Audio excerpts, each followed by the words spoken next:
கிறிஸ்துவின் சிந்தை இல்லாதவர்கள் ஜென்ம சுபாவம் உடையவர்கள், மாம்ச சிந்தை உடையவர்கள். நாளைக்கு அல்ல, எல்லா பிரச்சனைக்கும் இன்றைக்கே தீர்வு என்கிற சிந்தை உங்களுக்கு.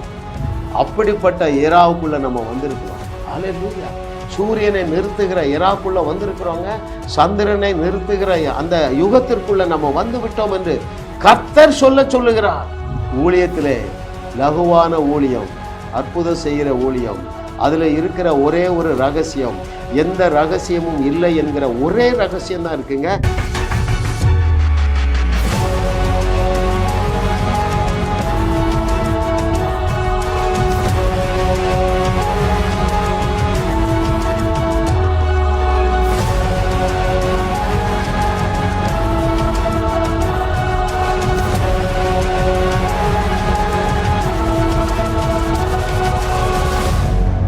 தேவ வசனத்தை பெற்றுக்கொண்டுள்ள எனக்கு மிகவும் பிரியமான தேவர்களே, நீங்கள் இப்பொழுது இருக்கிறதை காட்டிலும் 1000 மடங்கு பெருகுவீர்களாக.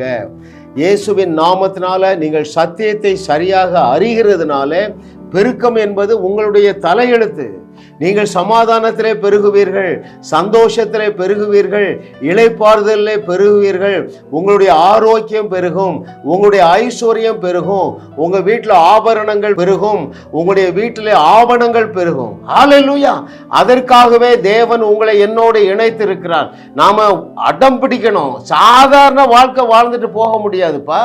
அவன் என்ன எலியா எலிசா இயேசுங்கிற நாமத்தை அறியாதவர்கள். நான் அதை விட இயேசு கிறிஸ்துவுக்காக இந்த வையகத்தை உலுக்கிட்டு தான் இந்த உலகத்தை விட்டு போவேன் என்று நீங்கள் தீர்மானம் எடுக்கிற நாட்கள் வந்து விட்டது என்று கர்த்தர் சொல்லுகிறார். ஹல்லேலூயா. 83வது அவருடைய அனந்த ஞானம். நம் சிந்தை மண்டலத்தில் கிறிஸ்துவின் சிந்தை. மிக முக்கியமான சத்தியத்தை ஆவியானவர் கற்றுத்தர போகிறார். திரும்பவும் சொல்றேன் பாருங்க, நம்முடைய சிந்தை மண்டலத்திலே கிறிஸ்துவின் சிந்தை உங்களுக்கு இன்றைக்கு உண்டாக போகிறது. ஏனென்றால் நான் சத்தியத்தை சரியாக கற்றுக் கொடுக்கிறேன். ஹல்லேலூயா. இயேசு என்ன சொன்னார்?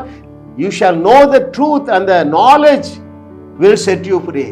சத்தியத்தையும் அறிவீர்கள், அந்த சத்தியம் உங்களை விடுதலையாக்கும். எப்பொழுது என்று சொன்னால், உங்கள் சிந்தை கிறிஸ்துவின் சிந்தையை போல மாறுவதும் பொழுது. பவுல் அப்போஸ்தலன் மார்த்தட்டி சொல்றான், என்னை பலப்படுத்துகிற கிறிஸ்துவினால எல்லாவற்றையும் செய்ய எனக்கு பலன் உண்டு. அவன் என்ன ஏட்டு சுரக்கா இல்லைங்க, அது பேசுறத செஞ்சான். எருசலேம் துவைக்கு இல்லிரிக்கம் வரைக்கும் 3000 கிலோமீட்டர். வாகன வசதி கிடையாது, பெட்ரோல் டீசல் எலக்ட்ரிசிட்டி கிடையாதுங்க. சபைகள் நாட்டினான். ஏனென்றால் அவனுடைய சிந்தை கிறிஸ்துவின் சிந்தையை போல இருந்தது. என்னுடைய செய்தியை நீங்க ஒரு 100 செய்தி கேட்டிருப்பீங்கன்னா, நீங்கள் சிந்தையிலே இயேசு கிறிஸ்துவை போல சிந்திக்க ஆரம்பிப்பீர்கள். 200 செய்தியை கேட்டிருப்பீர்கள் என்றால் உங்கள் சிந்தை மாறிவிடும். எனவே இயேசு கிறிஸ்துவை போல பேச ஆரம்பிப்பீங்க. 300 செய்தியை கேட்டால் நீங்கள் இயேசு கிறிஸ்து செய்தவைகளை செய்வீர்கள். 400 செய்தி கேட்கிறவர்கள் அவர் செய்ததை விட பெரிய அற்புதங்கள் செய்வீர்கள். ஏனென்றா அதுல மேஜிக்லாம் இல்லைங்க. You will be able to believe the unbelievable promises of the Lord. Unbelievable promise என்ன? நீங்க நான் செய்ததை விட பெரிய கிரியைகளை செய்வீர்கள். உங்களால நம்ப முடியல, சத்தியத்தை நீங்கள் சரியா அறிஞ்சா நம்புவீங்க. அப்பொழுது என்ன ஆகும் தெரியுமா? நீங்களும் வாழுவீர்கள், வையகத்தை வாழ வைப்பீர்கள். பவுலுடைய வார்த்தையிலிருந்து நாம் துவங்குவோம்.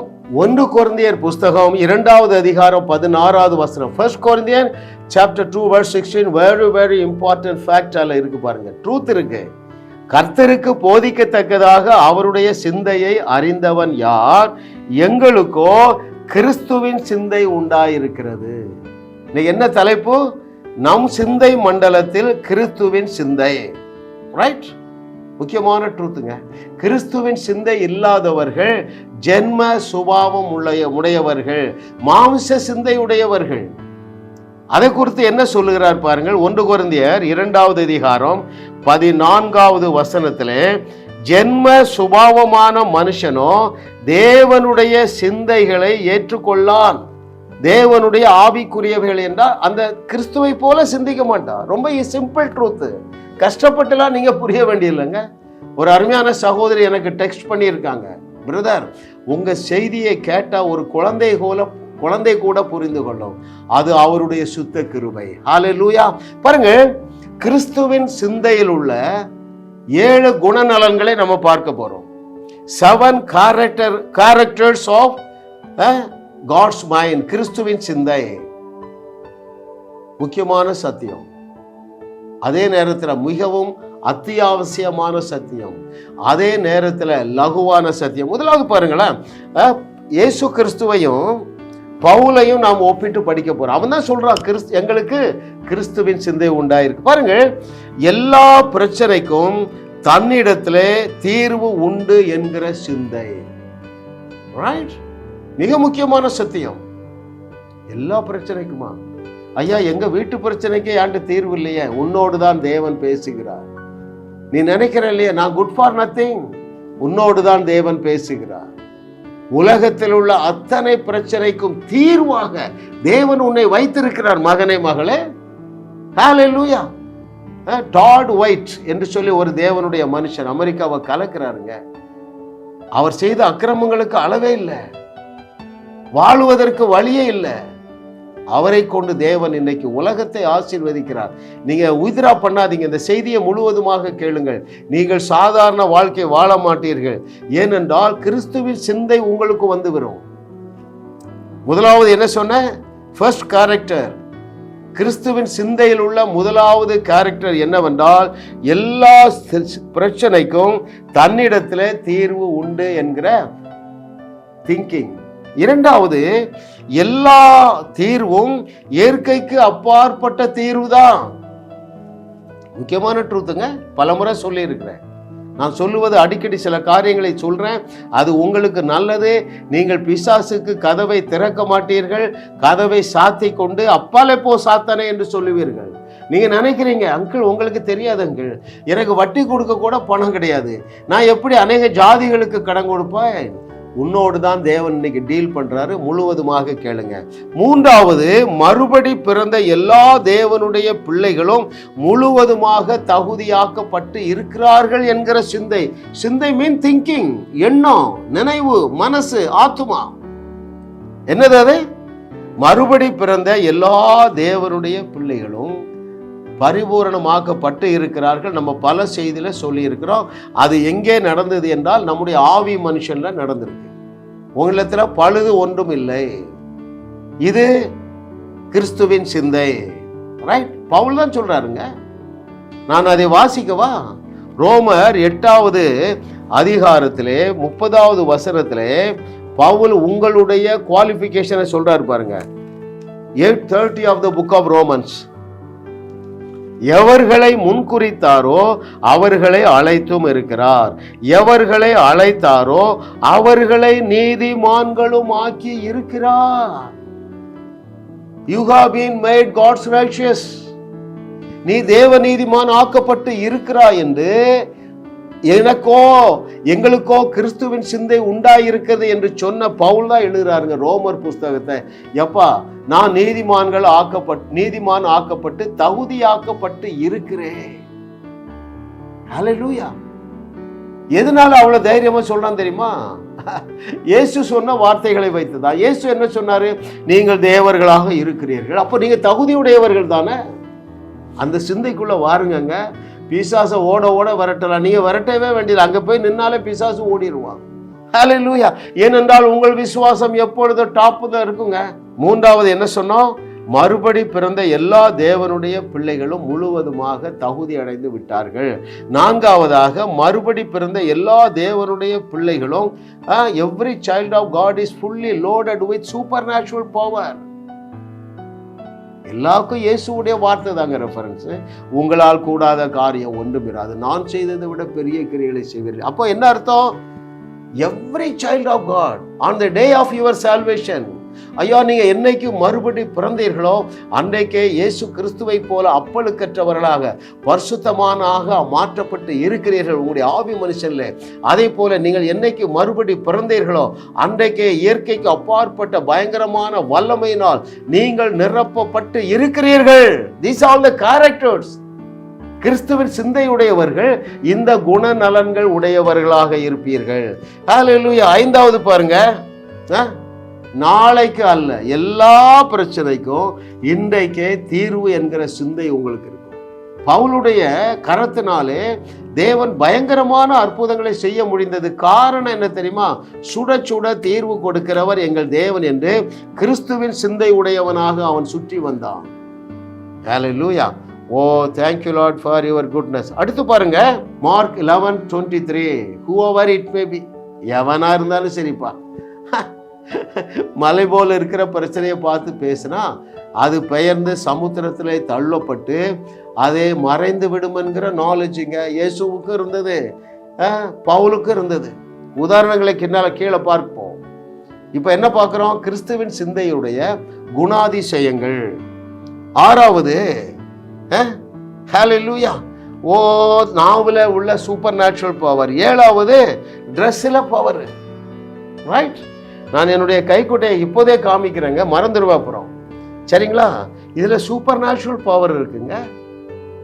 ரைட், அன்னைக்கு ஒரு சகோதரி சொல்றாங்க, பிரதர் நீங்க மொபைல் போனை காமிச்சிங்க, நான் 3 நேரம் தொட்டேன், பல மாதங்கள் தீராமல் இருந்த வியாதி, வயிற்று வலி, பல டாக்டர்கிட்ட போனேன், இப்போ 1 வாரம் ஆயிற்று, அந்த மொபைல் போனை தொட்டேன், பரிபூர்ணமாக சுகமடைந்து விட்டேன் என்று ஸ்ரீலங்காவில் இருந்தா கனடாவில் இருந்த ஒரு சகோதரி சொன்னாங்க.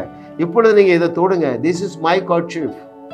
இயேசு கிறிஸ்துவுடைய வஸ்திரத்தில் இருந்த வல்லமை இந்த கர்ச்சீஃபில் இருக்குங்க. 1 2 3, you are healed. ஐயா, இது கிறிஸ்துவின் சிந்தை. அந்த பெரும்பாடு உள்ள ஸ்திரீக்கு கிறிஸ்துவின் சிந்தை இருந்திருக்கு பாருங்க. இப்படி ஒரு டஜன் கேரக்டர் இருக்குங்க.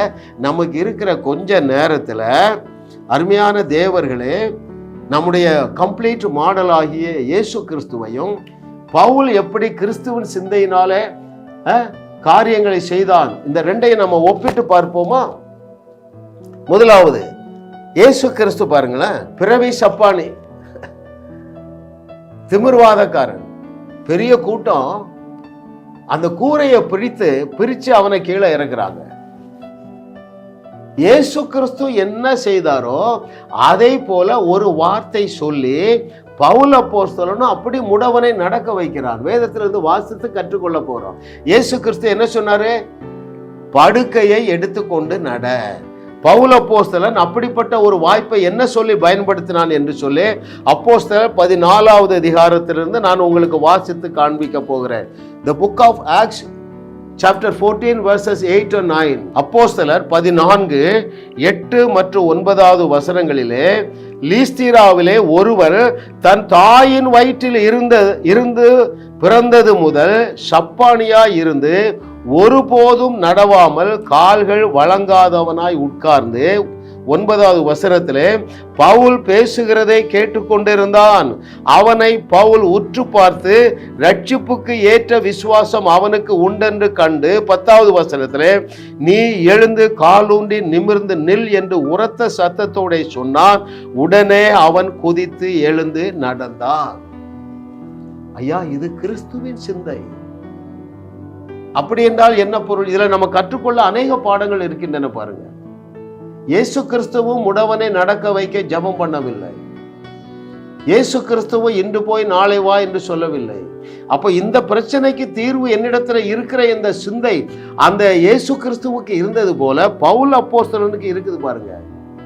ஆண்டவரே, இந்த முடவனை சுகமாக்குங்க. அது மாம்ச சிந்தை. கிறிஸ்துவின் சிந்தை என்ன செய்யும்? அவரை போல பேசும். படுக்கையை எடுத்துக்கொண்டு நட என்று சொன்னது போல நீ எழுந்து காலூன்றி நிமிர்ந்து நில்லு என்று சொன்னா உடனே அவன் குதித்து எழுந்து நடந்தான். முக்கியமான ட்ரூத்துங்க. கிருபை பாருங்க. மாதந்தோறும் 100கணக்கான நபர்களுக்கு இந்த இயேசுவின் சிந்தையோடு நான் பேசுகிறேன், பவுலினுடைய சிந்தையோடு பேசுகிறேன். ஒவ்வொரு நாளும் அற்புதம், தொலைபேசி மூலமாக. ரைட், ஹல்லேலூயா. கர்த்தரை தெய்வமாக கொண்ட நீங்கள் பாக்கியவான்கள்ங்க. நீங்கள் இயேசு கிறிஸ்து செய்தவைகளையும் செய்து அதைவிட பெரிய அற்புதங்களையும் செய்து தேவன் உங்களை இப்பொழுது கிறிஸ்துவின் சிந்தையினால நிரப்பிக் கொண்டிருக்கிறார். அதற்கு தேவையான தகுதியையும் அதற்கு தேவையான வல்லமையையும் உங்களுடைய நாவல வைத்திருக்கிறார், உங்களுடைய ட்ரெஸ்ல வச்சிருக்கிறாரு, உங்களுடைய நிழல்ல வச்சிருக்கிறாரு, உங்க கையில வச்சிருக்கிறாருங்க. ஹல்லேலூயா. ஐயா, பவுலுக்கு இருந்த கிறிஸ்துவின் சிந்தையை தியானித்து கொண்டு இருக்கிறோம். இரண்டாவது பாருங்கள், சூப்பர் நேச்சுரல் ஹீலிங் பவர் இந்த ட்ரெஸ். ரைட், அதை வாசிக்கணுமா? ஐயா, பெரும்பாடு உள்ள ஸ்திரீக்கு இயேசு கிறிஸ்துவுடைய ட்ரெஸ்ஸில் இருந்த வல்லமையை குறித்த நாலேஜ் இருந்தா, 21வது நூற்றாண்டுல வாழுகிற எனக்கு பிரியமான தேவர்களே, உங்க ட்ரெஸ்ஸில் வல்லமை இல்லைன்னு நீங்க எப்படிங்க பொய்யை நம்புறீங்க? எந்த பொய்யை நம்புறீங்க? என் ஜெபம் போதாது, என் பரிசுத்தம் போதாது, ஆகினால என் ட்ரெஸ்ஸில் பவர் இல்லை என்பதை போல பச்சை பொய் உண்மை இல்லைங்க. நீ மனம் திரும்பி இயேசு கிறிஸ்துவை ஏற்றுக்கொண்டு தண்ணீரில் மூழ்கி ஞான ஸ்நானம் பெற்றிருக்கிறா. மாதத்திற்கு ஒரு முறையோ வாரத்துக்கு ஒரு முறையோ நீ திருவிருந்து எடுக்கிறா. இட் இஸ் மோர் தென் எனஃப்பா. உன் ட்ரெஸ் ஃபுல்லாக பயங்கரமான பவர் இருக்குங்க. ஹல்லேலூயா. ஒரு சகோதரி நம்முடைய செய்தியை கேட்டாங்க பாருங்க, பயங்கர ஃபெய்த் வந்துச்சு. பிரதர், எனக்கு ஒரு ஹெல்ப் பண்ணுங்க, ஒரு பேப்பரில் நீங்கள் எனக்கு எழுதி அனுப்புங்க, power of the name, supernatural power of the name of Jesus என்று எனக்கு எழுதி அனுப்புங்க, 4 பேப்பர் வேணும் பிரதர். ஐயா, இப்படிப்பட்ட விசுவாசத்திலே நீங்கள் பேசுவது கிறிஸ்துவின் சிந்தை. ஹல்லேலூயா. ஓகே, இயேசு கிறிஸ்துவுடைய ட்ரெஸ்ஸில் இருந்த மாதிரி வல்லமை பவுலுடைய ட்ரெஸ்ஸில் இருக்கு பாருங்க. தன்னுடைய கோட்டை கலத்தி வியாதியஸ்தர்கள் மேல போடுறதுக்கு அவன் அலோவ் பண்றான். வாசிக்கட்டுமா? அப்போஸ்தலர் 19வது அதிகாரம் 12வது வசனம். The book of Acts chapter 19 verse 12 I shall read for you.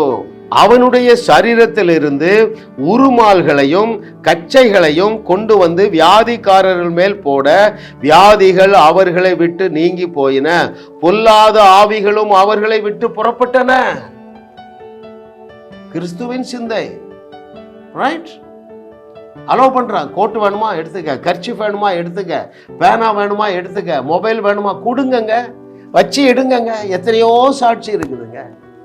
அப்படிப்பட்ட இராவுக்குள்ள நம்ம வந்திருக்கிறோம். ஹல்லேலூயா. சூரியனை நிறுத்துகிற இராக்குள்ள வந்திருக்கிறோங்க. சந்திரனை நிறுத்துகிற அந்த யுகத்திற்குள்ள நம்ம வந்து விட்டோம் என்று கர்த்தர் சொல்லுகிறார். ஹல்லேலூயா. ஆமென். ஓ, தேங்க்யூ லார்ட்.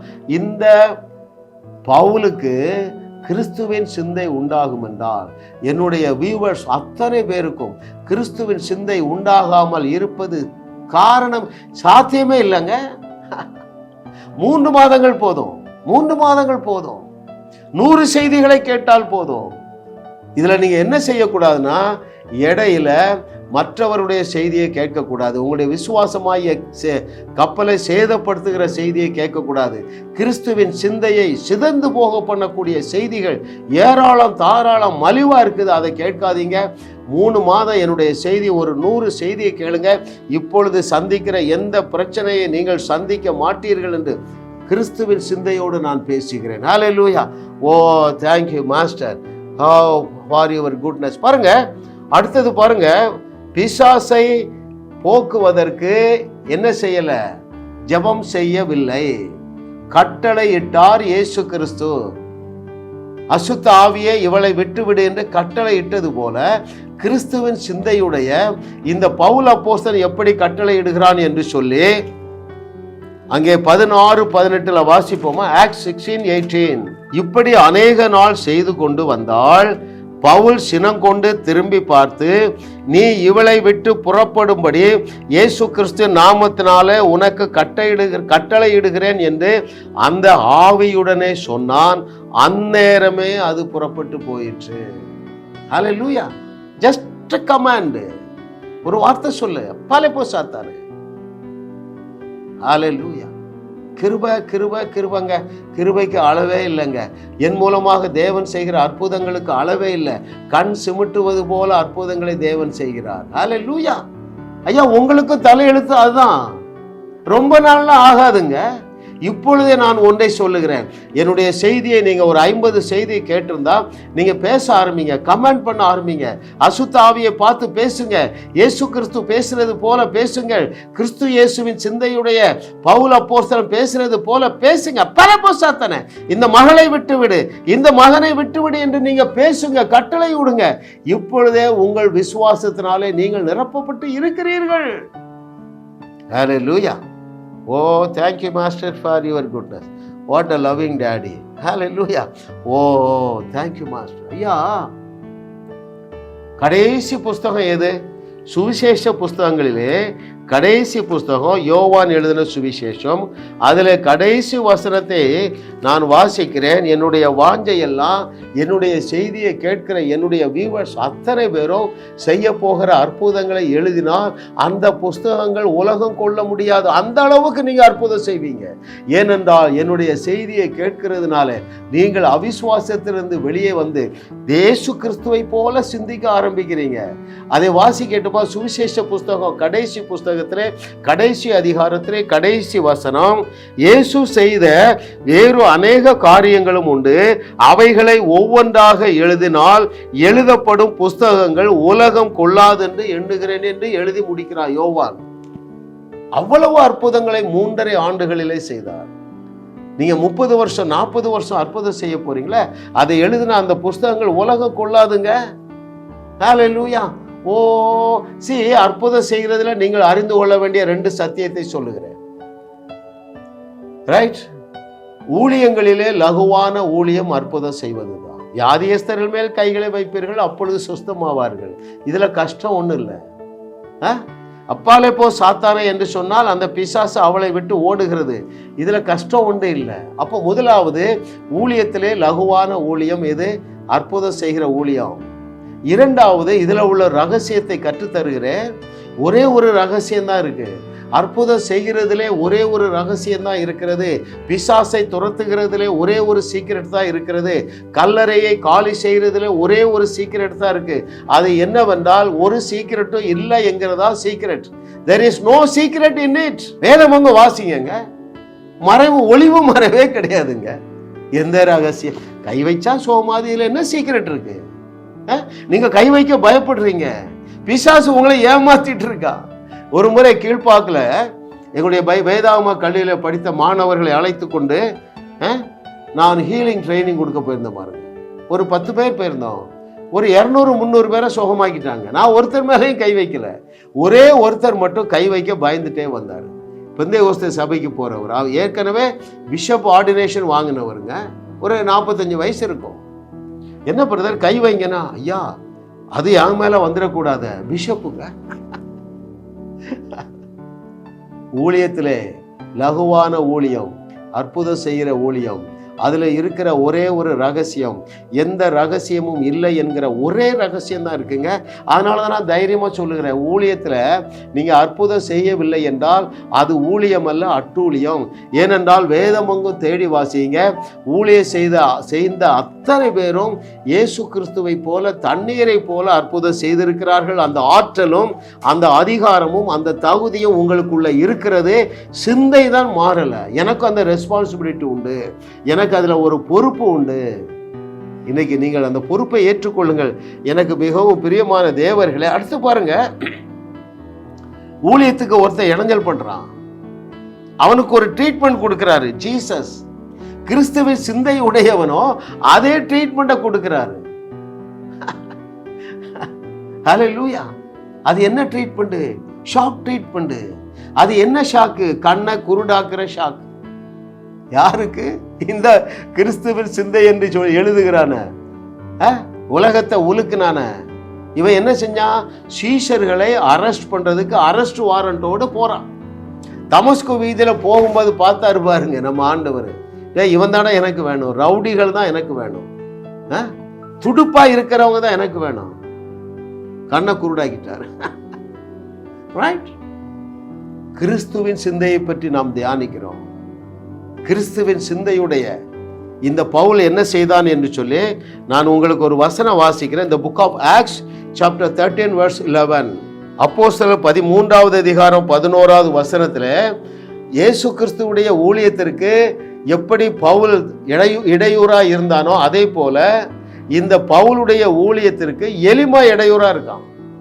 அதே ட்ரீட்மெண்ட்டை கொடுக்குறான் பாருங்க. அங்கே அப்போஸ்தலர் 13:11 இதோ எலிமாவிட்ட சொல்றான், இப்பொழுதே கர்த்தருடைய கை உன்மேல் வந்து இருக்கிறது, சில காலம் சூரியனை காணாமல் நீ குருடனாய் இருப்பாய் என்றான். உடனே மந்தாரமும் இருளும் அவன் மேல் விழுந்தது, அவன் தடுமாறி கைலாகு கொடுக்கிறவர்களை தேடினான். உங்களுடைய விசுவாசிகளுக்கு இந்த கலையை கற்றுக்கொள்ளுங்கள், கற்றுக்கொடுங்க. மிஷினரிகளுக்கு இந்த கலையை கற்றுக் கொடுங்க. நான் அழகா சொல்லிட்டேன், ஊழியத்திலே லகுவான ஊழியம் அற்புதம் செய்கிறது. ஊழியத்திலே ரகசியம் எதுவுமே இல்லாத ஊழியம் எதுங்க? அற்புதம் செய்யறதுங்க. ஒரு வார்த்தை தான் சொல்றான். ஹல்லேலூயா. அதுல எனக்கு ஒரு பிடித்தமான ஒரு வார்த்தை உண்டாது பாருங்க. சில காலம் சூரியனை காணாமல் குருடனாய் இருப்பா என்று உடனே என்றான். இப்பொழுதே கர்த்தர் கை உன்மேல் வந்து இருக்கிறது. ஆண்டவரே, உங்க கையை இது மேல வைங்க, இவனை குருடாக்குங்க. ஐயா, அது கிறிஸ்துவின் சிந்தை இல்ல, அது மாம்ச சிந்தை. நீ தேவனாக இருக்கிறாயே, தேவனுடைய சிந்தை உனக்குள்ள இருக்கிறத அதை யூஸ் பண்ணுப்பா. என்னுடைய செய்தியை நீங்கள் 100 செய்தியை கேட்டா உங்கள் சிந்தை கிறிஸ்துவின் சிந்தையாக மாறிவிட்டது என்று கர்த்தர் சொல்லுகிறார். தேவனுடைய வார்த்தைக்கு கீழ்ப்படிங்க. 6வது என்ன பார்க்கிறோம்? கிறிஸ்துவின் சிந்தை. நம்முடைய சிந்தை மண்டலத்திலே கிறிஸ்துவின் சிந்தை என்பதுல 6வது பாருங்க, டெட் ரைசிங்ல கிறிஸ்துவின் சிந்தையோடு தான் அவன் செயல்படுகிறான். லாசருவை உயிரோடு எழுப்ப 12 சீஷர்களும் அழைத்து கொண்டு அந்த கல்லறையை சுத்தி நின்று அவர்கள் ஜெபிக்கவில்லை. ரைட்? அதை போல லாசருவை வெளியே வா என்று சொன்ன அதே சிந்தையிலே இந்த பவுல் அப்போஸ்தலன் என்ன சொல்லுகிறான் என்று சொல்லி நான் உங்களுக்கு வாசிக்கிறேன். அவன் என்ன செய்கிறான் பாருங்க. The same book of Acts chapter 20 verse 10. அங்க ஒருத்தர் ஐத்தியுகம் செத்து போயிடுறான். ஜெபம் பண்ணலங்க. 20:10 நான் உங்களுக்கு வாசிக்கிறேன். உடனே பவுல் இறங்கி போய் அவன் மேல் விழுந்து, ஐத்தியுகு மேல விழுந்து அவனை அணைத்து கொண்டு, கலங்காதிருங்கள், இவன் உயிர் இவனுக்குள் இருக்கிறது என்றான். அதன் பிறகு மாடியில போய் திரும்ப பிரசங்கம் பண்றான். அந்த உயிர் வரல, ஆனா சொல்லிட்டு போயிட்டான், எப்ப இவன் உயிர் இதுக்குள்ளதான் இருக்குது என்று சொல்லி. ஹல்லேலூயா. பாருங்கள் 11வது வசனம். பின்பு ஏறி போய் அப்பம் பிட்டு புசித்து விடியற்காலம் அளவு வெகு நேரம் பேசிக் கொண்டிருந்து பின்பு புறப்பட்டான். அப்போஸ்தலர் 20:12 அந்த வாலிபனை அவர்கள் உயிருள்ளவனாக கூட்டிக் கொண்டு வந்து மிகுந்த ஆறுதல் அடைந்தார்கள். கிறிஸ்துவின் சிந்தையுடையவர்கள் கல்லறைக்குள்ள போய் 4 நாள் ஆனாலும் 40 நாள் ஆனாலும் அந்த சரீரத்தில் உயிர் இருக்கிறதை போல பேசுவார்கள். கடைசியாக பாருங்க, பேதுருவின் மாமி சுகமாயிட்டது போல, அப்பொழுது அவர் கையை வச்சு சுகமாக்குனது போல, அங்கே நீங்க 28:8 வாசித்தீங்கன்னா, தீவுக்கு தலைவன் புபிலியுடைய தகப்பனை அப்படித்தான் சுகமாக்குறாருங்க. கிறிஸ்துவின் சிந்தையிலே நீங்கள் இந்த நாளிலிருந்து செயல்படுவீர்கள். அப்படியே பெற்றுக்கொள்ளுங்க. பிசாசு இந்த பிள்ளைகளை விட்டு விடு. இந்த நாளிலிருந்து இந்த செய்தியை கேட்டவர்கள் அத்தனை பேரும் கிறிஸ்துவின் சிந்தையுடையவர்களாக கிறிஸ்துவை போல அற்புதம் செய்வார்கள். கிறிஸ்துவின் சிந்தையோடு செயல்பட்ட பவுலை போல பயங்கரமான அற்புதங்களை செய்து தேவனுடைய வார்த்தையை உறுதி செய்வார்களாக. இயேசுவின் நாமத்தில் பிதாவே, ஆமென், ஆமென். ஜாஸ் மினிஸ்ட்ரிஸ் செய்திகள் மூலமாக நீங்கள் ஆசீர்வதிக்கப்பட்டிருக்கிறீர்கள். நீங்கள் இந்த ஊழியத்தோடு கைகோர்க்கும்படியாக உங்களை அழைக்கிறோம். நீங்கள் காணிக்கை விதைக்கக்கூடிய நல்ல நிலமாக ஜாஸ் மினிஸ்ட்ரிஸ் இருக்கிறது. விசுவாசத்தோடு உற்சாகமாக பெருக விதையுங்கள். தேவன் உங்களை 1000 மடங்கு பெருக செய்வார். வாரந்தோறும் சென்னை முகப்பேரில் நடைபெறும் கிங்ஸ் அண்ட் குயின்ஸ் அசம்பிளி ஞாயிறு ஆராதனைக்கு அன்புடன் அழைக்கிறோம். சத்தியத்தை சரியாக அறிந்து வெற்றி வாழ்க்கை வாழுவீர்கள். சென்னையில் உள்ள உங்கள் நண்பர்கள் உறவினர்களையும் 3 மாதங்கள் தொடர்ந்து வரும்படியாக உற்சாகப்படுத்துங்கள். முற்றிலும் ஜெயமான வாழ்க்கை வாழுவார்கள். உங்களையும் வாழ வைத்து உங்கள் மூலம் உலகத்தையும் வாழ வைக்கவே தேவன் எங்களை கிருபையாக அழைத்துள்ளார். விடுதலை பெறவும் சுகத்தை அனுபவிக்கவும் தொலைபேசியில் எங்களோடு தொடர்பு கொள்ளுங்கள். ஜாஸ் மினிஸ்ட்ரிஸ் யூடியூப் சேனலில் தொடர்ந்து செய்திகளை கேளுங்கள். சப்ஸ்கிரைப் செய்யுங்கள். வீடியோக்களை லைக் செய்து பலரோடு பகிர்ந்து கொள்ளுங்கள். அவர்களும் ஆசீர்வதிக்கப்படட்டும்.